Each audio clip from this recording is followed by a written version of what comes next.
name is Troy Sumitomo. I'm the owner of Five Axis, and we've been involved with Scion since day one when they first came to the United States with the XB. So we've built numerous concept cars for them and numerous show cars. So this year Scion is going to be launching at the New York Auto Show the new Scion TC. Because of our involvement with Scion in the past, they came to us and said, hey, can you guys kind of put your own spin on TC, make it really aggressive? So since the most visual part of a vehicle is the exterior of the car, we're going to really focus a lot on that.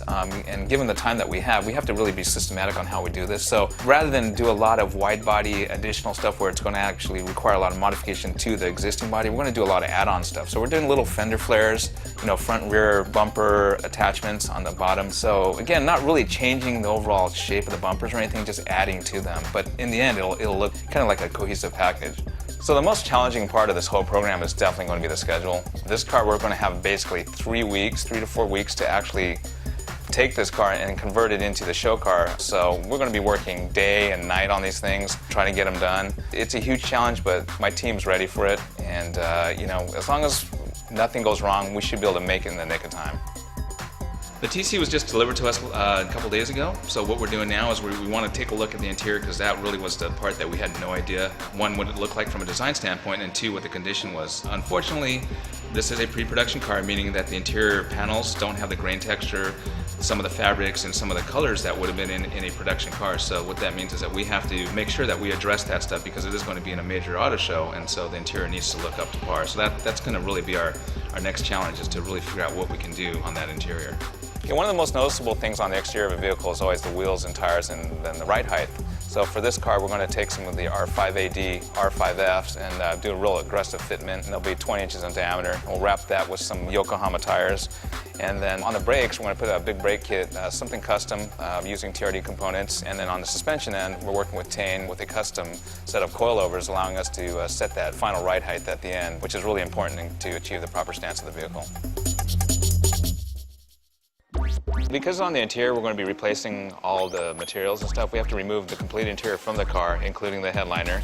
And what we're going to do is we're going to keep the same basic physical shapes of the seats, but we're going to recover them using both eco-design suede from Ultra Suede as well as some leather. From the exterior standpoint, what we need to do is we need to prep this car for paint. So that means take off the major elements like the bumpers, tail lights, mirrors, door handles, anything that would get in the way of a color change. And then once we get those parts off, then we can start preparing the car for the paint. Because this is a factory vehicle, it probably doesn't need too much body surface work, meaning there shouldn't be any dents or low spots in the surface. Because of the time limit, we're going to try and prep the vehicle and fit parts at the same time. The one thing that we're doing with these parts, instead of doing a wide body where we blend panels in, we're going to have parts that just add to the vehicle. So that way we can prep it, fit the parts, and not have to do any blending surfaces and stuff like that. Once everything's complete, everything's fitted, then we sand everything to 600. And then we seal it and prepare it for the final paint color. Okay, now we're at the paint stage of the TC, and what we're doing is we're doing a 3-stage process. 3 stages meaning there's a base coat, a mid coat, and then a clear coat. Basically, it's kind of like a candy, meaning that the base coat kind of evens out kind of the color. The mid coat is the candy, which is in theory transparent, and then the top coat, which is a clear coat.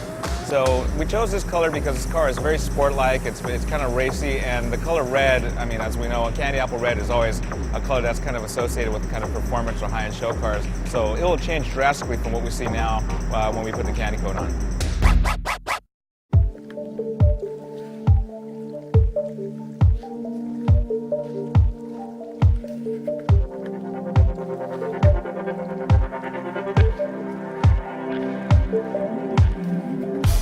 All right, so we got the TC done. We actually got it done with a little time to spare. We buttoned it up at 12:30 at night. It wasn't due till 8 in the morning. Got our 8 hours of sleep in. And you know what? It couldn't have happened without the great efforts of all my team, everybody involved. Seriously, 3.5 weeks to build a car. That's amazing. I can't believe we did it. But again, these guys, they know what they're doing. They stayed focused and they pulled it off. The car looked great. Everybody was happy.